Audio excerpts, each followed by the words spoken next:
gamut. Thanks for watching Bruins 360. It was a busy week for our Bruins teams this last week as teams were home and away competing.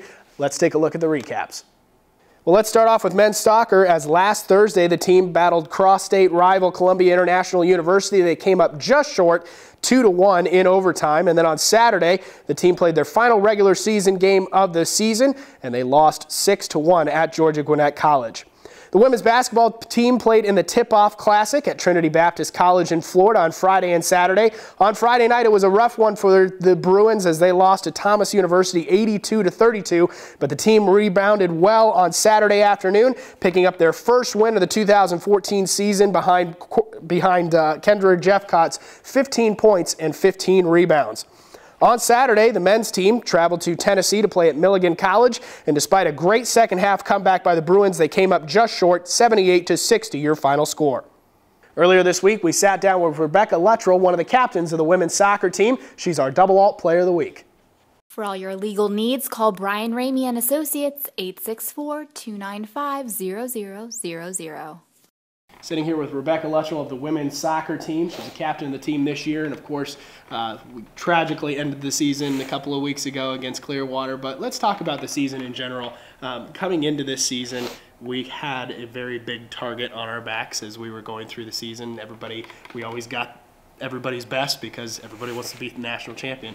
Going into every single game, how was that mindset fueling you guys? I think it was very different for us, being as we were very much the underdogs last year, and I think it was kind of like an adjustment for us, being that we went into every game knowing that we could and should win most games, and it was a little bit difficult for us to adjust with that, especially having some tough losses this year.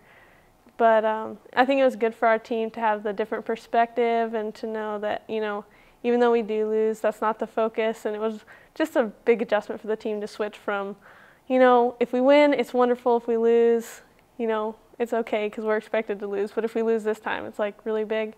But I think it was good for us to have the different focus this time. What about you individually? I mean, you were the MVP of the tournament last year, All-American. Coming into this year, I think a lot of teams had more film on you specifically, had more strategy defensively against you. How did you prepare each game? I just went into each game hoping to contribute and do my best, and I knew that some teams that we played would specifically focus on me, and I was actually kind of thankful for that because I know a lot of my teammates are really good. Like Jen Wise really stepped up this year and had some great chances, and sometimes when a team focuses on me, like it'll pull defenders out to give other teammates opportunities, and a lot of teammates stepped up this year and took advantage of that. Yeah.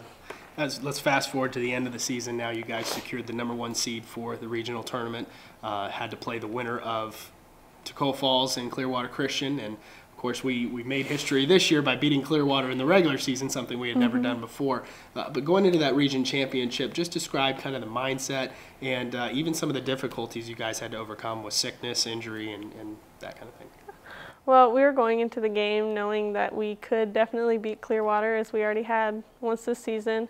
And the second time we played them, their style of play had changed a little, which actually played into our favor, and the way that they had changed to a more direct style actually worked better for us with the people pushing up. And we were just going to go in and try to get a rhythm of play going and see how it progressed, and if we could, try to get a goal early because we tend to play better once we get a goal. We had quite a few people injured with different ankles or sickness going around, but even with that, we knew that we could still play better, and so we were just going to go in and everybody was just going to do everything they could to try to pull out another win. Talk about, you know, as the clock kind of settles 0-0, you guys realize that a 1-0 loss ends your season, and for you and the rest of the seniors, it's your last game. Just talk to me a little bit about the emotions that are going through your head at that point. It was very sad.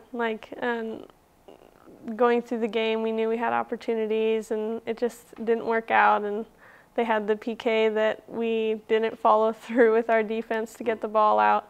And so it was really disappointing for us. And then after the game, the seniors were really sad, and I think the reason that we were most sad was not that we lost, even though that was really tough having to lose and everything being done soccer-wise, but the relationships we had built with all of our teammates, knowing that we aren't going to be seeing them every day at practices or continuing on. I think that was the hardest part about losing that game, knowing that that's not going to be happening and continuing on, because it's such a great atmosphere and we love each other and so much. And Coach had gathered us together after the game and was trying to cheer us up and everything, and then he's like, okay, seniors line up, and everybody said goodbye, and then everybody lost it because we just didn't want to say goodbye to all our teammates. You played 3 seasons with the Bruins, and looking back on your time, what is, you probably already mentioned it, but what is the biggest thing that you're going to look back on and remember most about being a Bruin?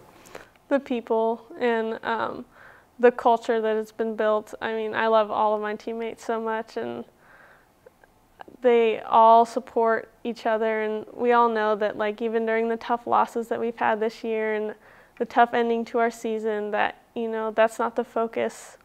That's not the purpose of our lives. The purpose is to glorify God, and I think our team was able to get a taste of that this year as somebody came up to us and told us that they saw Christ in us after the loss. And I think I'm going to miss most that culture and the atmosphere with such supportive girls that I've had on the soccer team. Well, we'll certainly miss covering you as well and having you a part of the team. Rebecca, thanks so much for joining us. Now let's take a look at what's coming up for our Bruins teams. On Saturday, the cross-country team will compete in the NCCAA Division I National Championships in New York. Also on Saturday, the women's basketball team is on the road against Converse College in Spartanburg. Then on Friday and Saturday, the Bruins men's basketball team will host the Century BMW Bruin Invitational at the Davis Fieldhouse, as the teams will welcome Johnson University on Friday night at 7, and at 4 o'clock on Saturday, Kentucky Christian University. Remember, you can follow the Bruins anytime at bjubruins.com or download the BJU Bruins app at the App Store and the Google Play Store. There you'll find all your information about the Bruins, from stats, scores, recaps, and so much more. Thanks so much for watching Bruins 360.